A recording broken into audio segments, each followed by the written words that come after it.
Ez da kasualitatea euskararen jinkanaren bigarren proba otsailean izatea. Hau da, otsailean neguaren amaiera ikusten hasten da, eta orduan deitzen zaio lurrari esnatu eta udaberrirako prest egon dadin. Abisu hau, bere kobazulotik irtetzen den hartzak adierazten du.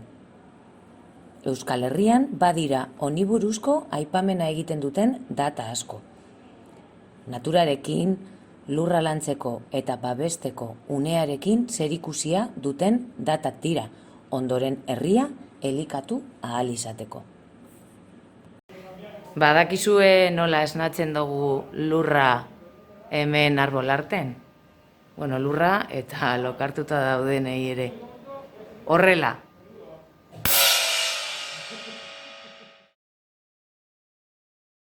Kandelaria, otsailaren 2. Leku batzuetan kandelak pizten dira. Erosten den argizariak lurra ongarritu ditzan. Blas, otsailaren 3. Ohitura da lepoan lokarria jartzea eztarriko minak saihesteko eta horrela Santa Ageda eguna ondo entonatu ahal izateko.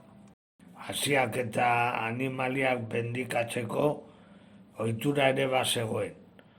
Urte osorako janaria ziurtatu ahal izateko. Santa Agedaren bespera, otsailaren 4.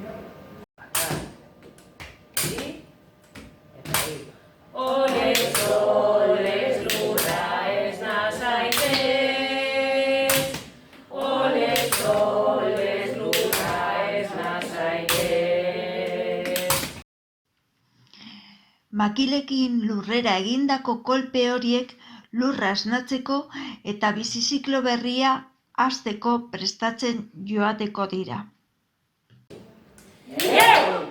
Inauterian, otsailean edo martxoan dira. Inauteritako dantza eta antzerki asko udaberriaren etorrerarekin eta nekazeritzarekin lotuta daude. Hitzak berak frogatzen du. Inauteri, hitzak zugaitzen bizorkuntzari egiten dio erreferentzia, inausketa. Gainera, mozorro hitza, somorro edo mozorro hitzetan agertzen dena, insektu hitzarekin nahasten da.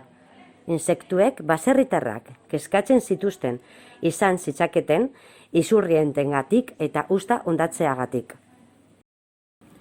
Zintxarriekin zarata egiteko ituren eta zubietan adibidez, eta inautori batzuetan irrintziak botatzeko ohitura ere lurra esnatzearen simboloa da. Eta joaldunak ere, zaldi bustana astintzean, izurrite posibleak usatzen dituzte.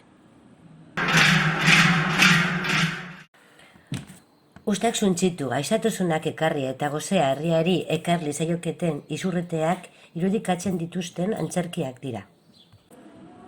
Inauterietan maskara bat janzteak izurritengatik izan dezakegun gaixotasuna simbolizatzen du. Inauterietan ikusten diren animalien mozorro eta maskarada guztiek izurritea eta otarraina irudikatzen dituzte. Adibidez, Zuberoako Salmanzain.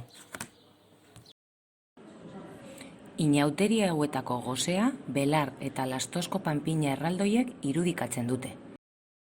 Adibidez, mielotxin lantzeko inauterietan. Garai honetako dantza asko daude, sagi dantza kasu. Jaien amaiera aderesten duena eta herria lanerako prestatzen duena.